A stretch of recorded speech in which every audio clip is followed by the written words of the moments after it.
ನಮಸ್ಕಾರ ನನ್ನೆಲ್ಲ ಒಂದು ಸ್ನೇಹಿತರಿಗೆ. ನಿನ್ನೆಯಿಂದ ಕನಿಷ್ಠ ಬೆಳಿಗ್ಗೆಯಿಂದ ಅಂತಂದ್ರೂ ತುಂಬಾ ಪ್ರಶ್ನೆಗಳು ಕೇಳ್ತಾ ಇದ್ದೀರಾ. ಪಿ ಸಿ ನೋಟಿಫಿಕೇಶನ್ ನಾನು ಹೇಳಿದೆ ನೋಡಿ, ಒಂದು ವಿಡಿಯೋದಲ್ಲಿ ಒಂದು ಕ್ಲಾರಿಟಿ ಕ್ಲಿಯರ್ ಆಗಿ ಕೊಟ್ಟು ಬಿಟ್ಟಿದ್ದೀನಿ. ಜೂನ್ 10ನೇ ತಾರೀಕು ಒಳಗಡೆ ನೋಟಿಫಿಕೇಶನ್ ಎಕ್ಸ್ಪೆಕ್ಟ್ ಮಾಡಬಹುದು ಅಂತ. ಅಗೇನ್ ಅಂಡ್ ಅಗೇನ್ ಮತ್ತೆ ಮತ್ತೆ ದಿನೇ ದಿನೇ ನಾನು ಅದನ್ನ ಹೇಳ್ಕೊಂಡು ಕೂರಕ್ ಹೋಗಲ್ಲ, ಅದ್ರ ಬಗ್ಗೆ ಮಾತಾಡಕ್ಕೆ ಹೋಗಲ್ಲ, ವಿಷಯ ಬಿಟ್ಬಿಟ್ಟಿದ್ದೀನಿ. ಬಟ್ ಇವತ್ತು ಮತ್ತೆ ಮತ್ತೆ ವಿಚಾರವನ್ನು ಕೇಳ್ತಾನೆ ಇದ್ದೀರಾ. ಸೊ ಅದಕ್ಕೆ ನಾನು ಆ ಕಡೆ ಆಗ್ಲಿ ಅದೇನೋ ಒಂದು ಕೆ ಎ ಕೊಡ್ತಾರೆ ಅಂತೆ, ಅದೇನಾಗತ್ತೆ ಅಂತ ಕೆ ಕಚೇರಿಗೆ ಹೋಗಿ ಮಾಹಿತಿಯನ್ನ ಪಡ್ಕೊಂಡ್ ಬಂದೆ. ಬಟ್ ನೋಡಿ, ಒಂದು ವಿಷಯ, ಮೊನ್ನೆ ನಾನು ಏನ್ ಮಾಡ್ತಾ ಇದ್ದೆ, ಕೆಲವೊಂದು ಕಚೇರಿಗಳಿಗೆ ಭೇಟಿ ಕೊಟ್ಟಾಗ ಅಲ್ಲೊಂದು ನಿಂತ್ಕೊಂಡು ಫೋಟೋ ತೆಗೆಸ್ಕೊಂಡು ಅಲ್ಲಿ ಹೋಗಿರುವಂತ ಮಾಹಿತಿ ವಿಚಾರವನ್ನ ಹಂಚ್ಕೊಳ್ತಾ ಇದ್ದೆ. ಬಟ್ ಅದು ಯಾರೋ ಒಬ್ರು ಒಂದು ಗ್ರೂಪ್ಗಳಲ್ಲಿ ಹಾಕೊಂಡು ಮೆಸೇಜ್ ಮಾಡಿದ್ರು, ಅಮರ್ ಹೋಗಿ ಏನೇನೋ ಮನವಿಗಳನ್ನ ಕೊಟ್ಟು ಕಚೇರಿಗಳ ಮುಂದೆ ನಿಂತ್ಕೊಂಡು ಹೀರೋಯಿಸಮ್ ತೋರಿಸ್ತಾ ಇದ್ದಾನೆ ಅಂತ. ಸೊ ಅದಕ್ಕೆ ಅವೆಲ್ಲ ಬೇಡ, ಹೀರೋಯಿಸಮ್ ತೋರಿಸೋದೇ ಬೇಡ ಅಲ್ವಾ, ಅದ್ಯಾವುದು ಬೇಡ. ಇರೋ ವಿಷಯನ ಇರೋ ಹಂಗೆ ನೇರವಾಗಿ ಫ್ಯಾಕ್ಟ್ ನ ಹೇಳುವಂತದ್ದಷ್ಟೇ. ನೋಡಿ, ಈಗ ಯಾಕೆ ಕೆ ಎ ಕೊಡುವಂತ ವಿಷಯದಲ್ಲಿ ಪೊಲೀಸ್ ಕಾನ್ಸ್ಟೇಬಲ್ ನೇಮಕಾತಿ ಚರ್ಚೆ ಆಗ್ತಾ ಇದೆ ಅನ್ನೋದಕ್ಕೆ ಒಂದು ರೀಸನ್ ಸಿಕ್ಕಿದೆ ಅಂತ ಹೇಳ್ತೀನಿ ನೋಡಿ. ರಿಯಾಲಿಟಿ, ಈ ಹಿಂದೆ ಹೋಮ್ ಮಿನಿಸ್ಟರ್ ಒಂದು ಮಾತನ್ನ ಹೇಳುವಾಗಿದ್ರು, ನಾವು KSP ಈಗೇನ್ ಕರ್ನಾಟಕ ಸ್ಟೇಟ್ ಪೊಲೀಸ್ ಅಲ್ಲಿ ಈ ಹಿಂದೆ PSI ಸ್ಕ್ಯಾಮ್ ಆಗಿರೋದ್ರಿಂದ ಒಂದು ಬಿಲೀವ್ ಇಲ್ಲದೆ ಇರುವಂತದ್ದು. ಸೊ ಪರೀಕ್ಷೆ ನಡೆಸುವ ವಿಚಾರಕ್ಕಾಗಿ ಹಂಗಾಗಿ ನಾವು ಹೊಸ ನೇಮಕಾತಿ ಬೋರ್ಡ್ ಅನ್ನ ಮಾಡ್ತೀವಿ, ಆ ಬೋರ್ಡ್ ಮೂಲಕ ರೆಕ್ರೂಟ್ಮೆಂಟ್ ಮಾಡ್ತೀವಿ ಅಂತ ಹೇಳಿದ್ರು. ಬಟ್ ಅವ್ರು KSP ಇಂದಾನೆ ಅಂತ ಹೇಳಿರ್ಲಿಲ್ಲ, KA ಕೊಡೋದು ಕೂಡ ಇಲ್ಲ, ಹೊಸ ನೇಮಕಾತಿ ಬೋರ್ಡ್ ಅಂತ ಹೇಳಿದ್ರು. ಬಟ್ ಇವರು ಏನ್ ಮಾಡಿದ್ರು, ಇದು ರೆಕ್ರೂಟ್ಮೆಂಟ್ ಇನ್ನೂ ಪ್ರೊಸೆಸ್ ಉಳಿದು ಒಳ ಮೀಸಲಾತಿ ಪೆಂಡಿಂಗ್ ಉಳಿದು ಯಾವ್ದು ತಯಾರಿಯನ್ನ ಸರಿಯಾಗಿ ಮಾಡ್ಕೊಂಡಿಲ್ಲ KSP ಅಲ್ಲಿ. ಅಂದ್ರೆ ಇಮಿಡಿಯೇಟ್ ಆಗಿ ನೋಟಿಫಿಕೇಶನ್ ಆದ್ರೂ ಕೂಡ ಅದು ಟೀಮ್ ರೆಡಿ ಮಾಡ್ಕೊಂಡಿಲ್ಲ ಅನ್ನೋ ಕಾರಣಕ್ಕೆ KA ಕೊಟ್ಬಿಟ್ರೆ ಈಗ ಬೇಗ ಎಕ್ಸಾಮ್ ಮಾಡಬಿಡ್ಬೋದೇನೋ ಅನ್ನೋ ಅಂತದ ಒಂದು ಚರ್ಚೆ ಅಷ್ಟೇ. ಅದು ಅಧಿಕೃತ ಅಲ್ಲ. ಅಧಿಕೃತವಾಗಿ ಏನ್ ಕೊಟ್ಟುಬಿಟ್ಟಿದಾರೆ, ಆಯ್ತು ಅವ್ರಿಗೆ ಹೋಗಿಬಿಟ್ಟಿದೆ, ಅವ್ರ ಹತ್ರ ಅದು ಬಂದೇ ಇಲ್ಲ ಅನ್ನುವಂಥದ್ದು ನನಗೆ ಹೇಳಿದಂತ ಮಾಹಿತಿ. ಅವ್ರು ಬಂದ್ರೆ ನಾವು ಖಂಡಿತವಾಗಿ ಅದನ್ನ ತಿಳಿಸ್ತೀವಿ, ಅದ್ರಲ್ಲೇನೋ ಸಮಸ್ಯೆ ಇಲ್ಲ ಅಂತ ಹೇಳಿದ್ರು. ಇನ್ನೊಂದು ವಿಷಯ ಅಂತಂದ್ರೆ, ನಾನು ಪ್ರಸನ್ನ ಸರ್ನ ಮೀಟ್ ಆಗಕ್ಕಾಗಲ್ಲ, ಒಂದಿಷ್ಟು ರೀಸನ್ಸ್. ಸೊ ನಾನು ಮುಂಚೆ ಅಪಾಯಿಂಟ್ಮೆಂಟ್ ಸರಿಯಾಗಿ ಇದು ಮಾಡಿಲ್ಲ, ಡೈರೆಕ್ಟ್ ಮಾಹಿತಿ ಸಲುವಾಗಿ ಹೋದೆ, ಅಲ್ಲಿ ಮಾಹಿತಿ ನನಗೆ ಸಿಕ್ಕಿದಂಥದ್ದು ಇಷ್ಟು. ಅಂಡ್ VAOದು ಅದು ಕೂಡ ಸ್ವಲ್ಪ ತಡ ಆಗುತ್ತೆ. ಅಂಡ್ ಇನ್ನೊಂದು ಲ್ಯಾಂಡ್ ಸರ್ವೆ ನೋಡಿ, ನಾವು ಈ ಹಿಂದೆಯಿಂದ ಕೂಡ ನಮ್ಮ ಕೈಲಿ ಏನಾಗುತ್ತೋ ಅಷ್ಟು ಫಾಲೋ ಅಪ್ ಮಾಡ್ಕೊಂಡ್ ಬರ್ತಾ ಇದೀವಿ. ಸೊ ಇರೋ ಫ್ಯಾಕ್ಟ್ ಏನು ಅಂತಂದ್ರೆ, ಲ್ಯಾಂಡ್ ಸರ್ವೆದು ಇನ್ನೂ ಕೂಡ KA ಅದು ಕೂಡ ಹೋಗಿಲ್ಲ. ಅಂದ್ರೆ ಚರ್ಚೆಯಲ್ಲಿ ಇದೆ, ಈಗ ಏನೇನು ಪ್ರೆಷರ್ ಹೋಗ್ತಾ ಇದೆ, ಮನವಿಗಳು ಹೋಗ್ತಾ ಇದೆ, ಅದೆಲ್ಲ ಇಟ್ಕೊಂಡು ಚರ್ಚೆ ಇದೆ. ಈಗ ಅಗೇನ್ ಕಂದಾಯ ಸಚಿವರಾಗಿ ಕೃಷ್ಣ ಬೈರೇಗೌಡರು ಇಲ್ಲ, ಯಾರಿದ್ದಾರೆ, ಡಾಕ್ಟರ್ G ಪರಮೇಶ್ವರ್ ಅವರಿಗೆ ಆ ಒಂದು ಖಾತೆಯನ್ನು ಕೊಟ್ಟಿದ್ದಾರೆ.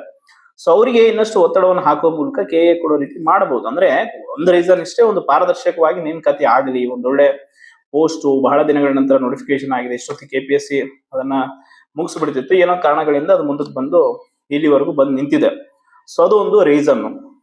ಈಗ ಈ ಎರಡು ಲ್ಯಾಂಡ್ ಸರ್ವೇರ್ ಮತ್ತು PC ಆಸ್ಪಿರೆಂಟ್ಸ್ ಗಳಿಗೆ ನೀವು, ನಾನು ಬೆಳಿಗ್ಗೆ ಮತ್ತೆ ಕ್ಲಾರಿಟಿ ಕೊಟ್ಟಿದ್ದೀನಿ ಗ್ರೂಪ್ ಅಲ್ಲಿ, ಅಧಿಕೃತವಾಗಿ ಬರೋವರೆಗೂ ಕೂಡ ಸುಮ್ನೆ ನೀವು ಪ್ಯಾನಿಕ್ ಆಗಿ ಆ ವಿಷಯದ ಬಗ್ಗೆ ಚರ್ಚೆ ಮಾಡ್ಕೊಂಡು ಕೂರುವಂತದ್ದು, ಓದೋದನ್ನ ಬಿಡುವಂತದ್ದು ಮಾಡಬೇಡಿ. ಎಲ್ಲೋ ಧಾರವಾಡದಲ್ಲಿ ಇರ್ತೀರಾ, ನೀವು ಯಾವ್ದೋ ಹಳ್ಳಿಲಿ ಇರ್ತೀರಾ, ಇಲ್ಲಿ ಬೆಂಗಳೂರಲ್ಲಿ ಇಲ್ಲಿ ಇಲಾಖೆಯಲ್ಲಿ ಅಥವಾ ಇನ್ನೆಲ್ಲೋ ಏನ್ ಚರ್ಚೆ ಆಗ್ತಿದೆ, ಏನ್ ಸಿಚುವೇಶನ್ ಇದೆ ಅನ್ನೋಂಥದ್ದು, ಯಾವ್ದೋ ಒಂದು ಗ್ರೂಪ್ ಅಲ್ಲಿ ಸಡನ್ ಆಗಿ ಒಂದು ಮೆಸೇಜ್ ಬಂದ ತಕ್ಷಣ ಈಗ ನಾನೇ ಹಾಕ್ದೆ ಅನ್ಕೊಡಿ, ಈಗ KA ಇಂದ ನೋಟಿಫಿಕೇಶನ್ ಅಪ್ಪ ಅಂತ ನಿಮ್ಗೆ ಸಡನ್ ಆಗಿ ಒಂದು ವಿಷಯ ಪ್ಯಾನಿಕ್ ಆಗ್ತೀರಾ. ಕೆಲವರಿಗೆ ನೋಡಿ, ಹಾನೆಸ್ಟ್ ಆಗಿ ನನ್ನ ಒಪಿನಿಯನ್ ಹೇಳ್ಬಿಡ್ತೀನಿ, ಈಗ ಇಷ್ಟು ದಿನ KSP ಪ್ಯಾಟರ್ನ್ ಗೆ ನೀವು ಕ್ವಶನ್ ಪೇಪರ್ ಓಲ್ಡ್ ಎಲ್ಲ ರೀತಿ ಪ್ರಿಪರೇಷನ್ ಮಾಡಿರ್ತೀರ.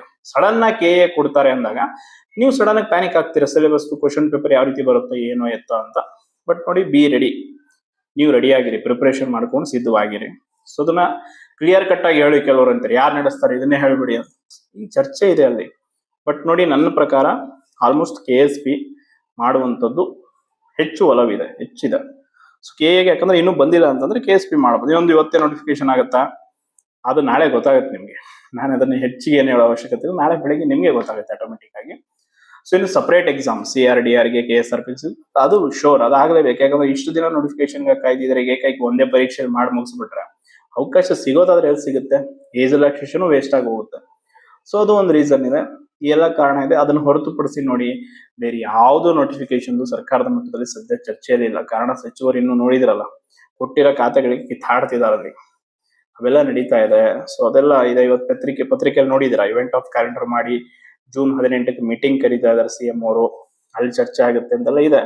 ಸೊ ಅದು ಕಾದು ನೋಡ್ಬೇಕಿದೆ. ಒಟ್ಟಾರೆ ಇವತ್ತಿನ ಒಂದು ಅಪ್ಡೇಟ್ ನನ್ನ ಕಡೆಯಿಂದ ನಿಮ್ಗೆ ಇಷ್ಟು ಕ್ಲಾರಿಟಿ ಇದೆ ನೋಡಿ. ನೀವು ಹೇಳುವಂತದ್ದು ಏನಿಲ್ಲ, ತುಂಬಾ ಓದಿರ್ತೀರ, well graduates, help line numbers ಇರುತ್ತೆ, ಸಂಬಂಧಪಟ್ಟ ಇಲಾಖೆಗಳಲ್ಲಿ ನಿಮ್ಗೆ ಯಾರಾದ್ರೂ ಒಬ್ರು ಅಣ್ಣ ತಮ್ಮ ಪರಿಚಯರು ಇರ್ತಾರೆ, ಕರೆ ಮಾಡಿ ಒಂದು 5 ನಿಮಿಷ ಕೇಳಿ ಏನ್ ನಡೀತಾ ಇದೆ ಅಂತ. ಕ್ರಾಸ್ ಚೆಕ್ ಮಾಡದೆ ಯಾವ್ದನ್ನು ಒಪ್ಕೊಳ್ಬೇಡಿ. ನಾನೇ ಹೇಳಿದ್ರು ಅದನ್ನ ತಪ್ಪಿದ್ರೆ, ನೀವು ಮಾಡ್ತಾ ಇರೋದು ತಪ್ಪು, ಹೇಳ್ತಾ ಇರೋದು ತಪ್ಪಿದೆ ಅಂತ ಕ್ವಶನ್ ಮಾಡಿ. ನೇರವಾಗಿ ಬೈರಿ, ನಿಮ್ಗೆ ಏನ್ ಅನ್ಸುತ್ತೋ ಓಪನ್ ಆಗಿ ಬೈರಿ. ಕಮೆಂಟ್ ಬಾಕ್ಸ್ ಓಪನ್ ಇರುತ್ತೆ, ಅದನ್ನ ಬಿಟ್ಟು ಒಪ್ಕೋಬೇಡಿ. ಥ್ಯಾಂಕ್ ಯು ಸರ್, ಆಯ್ತು ನಾಳೆ ಆಗುತ್ತೆ ಅಂತ ನಾನು ಹೇಳ್ಬಿಡ್ತೀನಿ. ನೀವು ಖುಷಿ, thank you sir, Amar sir ಹೇಳಿದಲ್ಲ ಹಿಂಗೆ. ಯಾರು ಹೇಳಿ ಸತ್ಯ ಸುಳ್ಳು ಅದನ್ನ ನೀವು ಫ್ಯಾಕ್ಟ್ ಚೆಕ್ ನೀವೇ ಮಾಡ್ಬೇಕು. ನಾನು ಈಗ ಸುಮ್ನೆ ವಾಯಿಗೆ ಬಂದಂಗೆ ಹೇಳಕ್ ಆಗಲ್ಲ. ಇದೊಂದು ಓಪನ್ ಪ್ಲಾಟ್ಫಾರ್ಮ್. 60,000 ಜನದಲ್ಲಿ ಒಂದು ಮಿನಿಮಮ್ 10-15,000 ಜನ ನೋಡ್ತಾ ಇರ್ತೀರಾ, ಒಂದೊಂದು ವಿಡಿಯೋಗಳನ್ನ ವಾಚ್ ಮಾಡ್ತಾ ಇರ್ತೀರಾ, ತುಂಬಾ ಇಂಪಾರ್ಟೆನ್ಸ್ ಕೊಡ್ತೀರಾ. ಅಂದ್ಮೇಲೆ ನಿಮಗೆ ನಿಯತ್ತಾಗಿ ಮಾಹಿತಿ ನೀಡಬೇಕಾಗಿರೋದು ನನ್ನ ಕರ್ತವ್ಯ. ಸೊ ಅದನ್ನ ನಾನು ಮಾಡ್ಬೇಕು. ಸುಮ್ನೆ ದಾರಿ ತಪ್ಪಿಸೋ ಕೆಲಸ ಮಾಡಿದ್ರೆ ಏನು ಬರಲ್ಲ, ಆಯ್ತಾ. ಅದನ್ನ ಎಲ್ಲೋ ಒಂದೇನೋ ತಮ್ಮನೇಲಿ ಏನೋ ಹಾಕಿ ಆಗತ್ತೆ ನೋಟಿಫಿಕೇಶನ್ ಅಂತ ಹಾಕಿ ಒಳಗಡೆ ಬಂದು ಏನೇನೋ ಹೇಳಿ ಅವೆಲ್ಲ ಬೇಡ. ಅದರಿಂದ ಏನು ಸಿಗಲ್ಲ. ಅಂಡ್ ನಿಯತ್ತಿಂದ ಇರೋ ವಿಷಯ ಅಂತ ತಿಳಿಸಿದ್ರೆ ನೀವು ಇನ್ನೊಂದ್ಸಲ ನನ್ನನ್ನ ಆ ವಿಷಯದ ಟ್ರಸ್ಟ್ ಮಾಡ್ತೀರಾ. ಸೊ ಇಷ್ಟೇ, ಇದೇ ರೀಸನ್. ಸೊ ನಾನಿವತ್ತು ಹೋಗಿರುವಂಥದ್ದು, ಪ್ರಯತ್ನ ಪಟ್ಟು ಮಾಹಿತಿ ಕಲೆ ಹಾಕಿರುವಂಥದ್ದು ಇಷ್ಟಿದೆ. ನೋಡಿ, ಏನೇ ವಿಷಯ ಇರಲಿ, ನೀವೆಲ್ಲೇ ಕುತ್ಕೊಂಡಿರಿ, ಯಾವುದೇ ಇಲಾಖೆಯಲ್ಲಿ ನಿಮ್ದು ಏನೇ ಸಮಸ್ಯೆ ಇರಲಿ, ನನಗೆ ಕಮೆಂಟ್ ಬಾಕ್ಸ್ ಅಲ್ಲಿ ಮುಕ್ತವಾಗಿ ಬರೆದು ನಿಮ್ಮ ಫೋನ್ ನಂಬರ್ ಹಾಕಿ ನಿಮ್ಗೆ ಕರೆ ಮಾಡಿ ನಿಮ್ಮ ಸಮಸ್ಯೆಗೆ ಸ್ಪಂದಿಸುವಂತ ಕೆಲಸ ಮಾಡ್ತೀನಿ. ಅದು ಏನು ಎಂತ ಪರ್ಸನಲ್ ಆಗಿ ಪ್ರಾಬ್ಲಮ್ ಇಲ್ಲ, ಯಾವುದೋ ಒಂದು ಮಾರ್ಕ್ಸ್ ಕಾರ್ಡ್ ಏನಾಗಿಲ್ಲ ಏನಾಗಿಲ್ಲ ಅಂತದ್ದು ಇದೆ ಅಂದ್ರೆ ಅದನ್ನ ಮಾಡಿ ನನ್ನ ಕೈಲಾದ್ರೆ ಖಂಡಿತವಾಗಿ ನಿಮ್ಗೆ ಹೆಲ್ಪ್ ಮಾಡ್ತೀನಿ. ಸೊ ಇದು ಒಂದು ನನ್ನ ಕಡೆಯಿಂದ ನೀವು ಮಾಡುವಂತ ಸಹಾಯ ಮಾಡ್ಬೋದು. ನನ್ನ ಕೈಲಿ ಆಗುತ್ತೆ. ಒಬ್ಬ ಫ್ರೀ ಇದ್ದಾಗ ಒಂದು ಸಮಸ್ಯೆ ನಿಮ್ದು ನಮ್ಮಂತೆ ಒಂದು ಏನೋ ಇರುತ್ತೆ, ಅದನ್ನ ಬಗೆಹರಿಸೋಣ. ಇಷ್ಟಂತೂ ಇದೆ. ಒಟ್ಟಾರೆ 10 ದಿನ ನಾನು ಹೇಳಿದ ಜೂನ್ 10 ಒಳಗಡೆ, ಆ ಒಂದು ಒಳಗಡೆ 100ಕ್ಕೆ 100 ನಿಮ್ಗೆ ಸಂಶಯನೇ ಬೇಡ. ನೀವೇನ್ ಅನ್ಕೊಂಡಿದ್ದೀರಾ, ಎಕ್ಸ್ಪೆಕ್ಟ್ ಮಾಡ್ತಾ ಇದ್ದೀರಾ, ಅದಾಗತ್ತೆ. ಬಟ್ ಅದನ್ನು ಹೊರತುಪಡಿಸಿ ಹೆಚ್ಚಂತೂ ಏನು ಹೇಳಕ್ಕಾಗಲ್ಲ. ಧನ್ಯವಾದ.